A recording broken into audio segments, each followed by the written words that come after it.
Don't give up hope. There's so much research going on. You'll walk again someday. I know it. You're such an inspiration. I'm not sure I could handle being in a wheelchair. I think if I got paralyzed, I'd want to kill myself.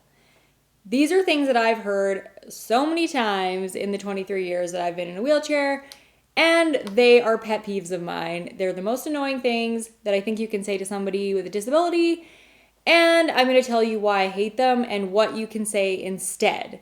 So here we go. Don't give up hope.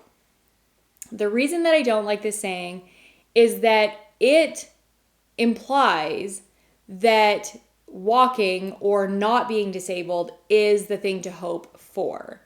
And while people with disabilities might actually hope for that, a lot of us do hope that there's research going on that's going to someday make disability or paralysis or whatever the thing is that we're afflicted with. We hope that doesn't happen to other people. And we hope someday that could, be taken away for us too. But in the meantime, it implies that there's something inherently wrong with having a disability and that we should feel sad, and because we're always sad, we shouldn't give up hope. Like the reason that usually people have to have hope is when they're in a really tough situation and when they're struggling. And it assumes that when you have a disability, you're always struggling and that your life always feels bad. And that's not true at all. Life with a disability can be challenging, and at first it is really hard. I'm not going to lie, it's really hard to live with a disability at first. But once you kind of get over the hump, then life feels good again. Life feels happy again. Not going to lie, there's times that are annoying. I've been peeing my pants lots lately, and it's super annoying. Times that I felt like crying. Things that I worry about when I have to go out, where am I going to pee my pants, all these things. So there's definitely challenges, and that's just an example of a current one that I'm dealing with. But it doesn't mean that my life isn't happy. It doesn't mean that I don't feel joy, and that's of life in general. People that are able-bodied have these kinds of things too. Just because you have hardships doesn't mean you also don't have happiness. And telling somebody not to give up hope kind of implies that their life sucks, and I hate that. So I'm not mad. I just want to be clear. I don't get mad at the people who say these things. I'm not annoyed at the person. I think the saying is annoying. Those are different things. I'm never annoyed if you have said this to somebody with a disability, and if you do come up to me and say this, I'm not going to be annoyed at you. I think the saying is annoying, but I understand why people say it. I just want to be clear about that. I'm not judging anybody for saying things that they are trying to be helpful for. I just want to educate them that they're actually not helpful. So what do you say instead to somebody if you come across somebody and you want to say something that implies that there might be something better in the future? Here's what I would say. How can I make the world more inclusive for you? Because that is what's going to give somebody more hope. Hope for walking is not actually hope sometimes. If you wake up every day and you go to sleep hoping that you're going to walk tomorrow and you don't wake up feeling your legs and being able to walk, well, that's a disappointment every fucking day. But if you go to bed at night and say, I'm going to make the world more inclusive for people with disabilities, you can actually change that. And yes, you might be able to walk. You might be able to work towards that. But making the world more inclusive is definitely something that you can do, and other people can help you do it. So if you want to help somebody and you want to say, don't give up hope, say instead, how can I make the world more inclusive? I wish the world was more inclusive. How can I support you? Those things are all really good things to say if you want to say to somebody, don't give up hope. Help them have more hope. Help them feel more support. Help them feel more supported. And help them feel like the world wants them to belong. That's how you give people hope. Okay, number 2, you're such an inspiration. This one, I get why people say it. I get it. I totally get it. People look at their lives and think my life, somebody else's life with a disability is harder.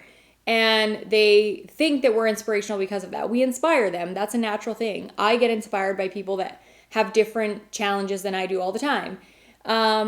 But it's annoying to tell somebody you're an inspiration, because what that tells somebody, if you just say you're an inspiration, it doesn't say what they're inspirational for. And I think a much better way to tell somebody they're inspirational is to just say what is causing you to be inspired. And so you might say something like, you are so strong. If you see somebody doing something that you think they're strong for, you might say something like, I think it's cool how you do blank. And then that's a compliment. And it shows why you're inspired. Do you think it's really cool that they're doing something that you think is difficult, hard, whatever? Another thing you could say is, it might be challenging. Not might be. I'm reading and my writing is terrible. It must be challenging to do blank. I admire you for that, for your strength, for your perseverance, whatever. When I see you doing blank, it reminds me to be grateful for my abilities. Those things are things you can say to somebody, and it tells them why they inspire you. It's just not a blanket statement that they're inspirational, because there's nothing more annoying than going to the grocery store and somebody's like, you're so inspirational. I'm like, for what? For picking out the bananas, and I get it, for living in a wheelchair and doing those things, but that's not a compliment, really. It's more of a compliment to say what they're inspiring for. And that, to me, feels better than just you're an inspiration, because that gets old. So notice the things that people are doing that inspire you and compliment them. Don't just say you're an inspiration. The last one, if I were in your position, I'm not sure I could handle it. Or if I were in your position, I'd want to kill myself. I don't get that I want to kill myself super often, but I've definitely had it more times than once. And I had those thoughts myself. Like, I really honestly had those thoughts. So it's not that I don't understand why people say them. It's just that they perpetuate the stigma that disability is awful. You might be thinking you're giving somebody a compliment. When you say those things, it actually reinforces the negative feelings that somebody might be feeling.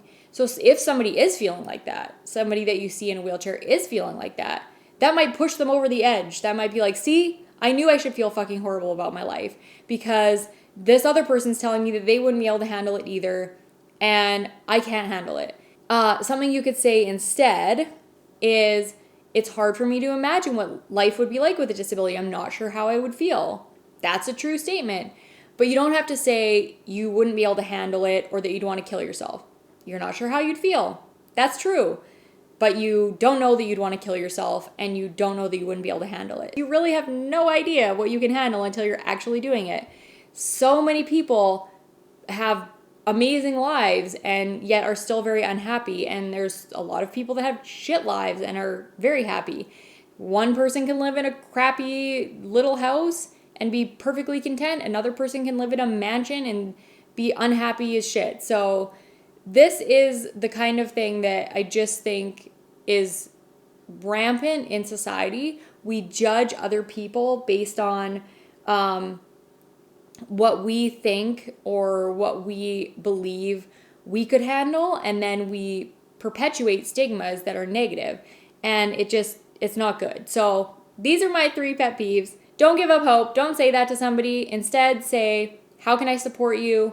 I wish the world was more inclusive. How can I make the world more inclusive? Help people by actually giving them hope. Don't tell them not to give up hope. Make them more hopeful. You're such an inspiration. Don't say that. Find something that they're doing that inspires you and compliment them for that thing. And then if I were you, I'd want to kill myself, or I'm not sure whether I could handle being in your position. Don't say that. Say, it's hard for me to imagine what life must be like with blank. Or I'm not sure what it would feel like to have blank. Or just identify with them. It must be so hard. How do you handle it? What are some things that you do to stay strong and motivated? Ask them, whatever, anything. Just don't say those stupid things, okay? These are my 3 pet peeves, and I just wanted to share them with you today because I've been hearing some of them on the TikTok, which I kind of started doing. So I wanted to, educate you guys and help you by giving you some more proactive things to say instead of the things that are going to really annoy people, and then we just go behind your back and make fun of you for being well-intentioned but still not very helpful. Anyway, that's all I got for you guys today. I hope you have a wonderful day, and I will catch you back here on another video. Bye, guys!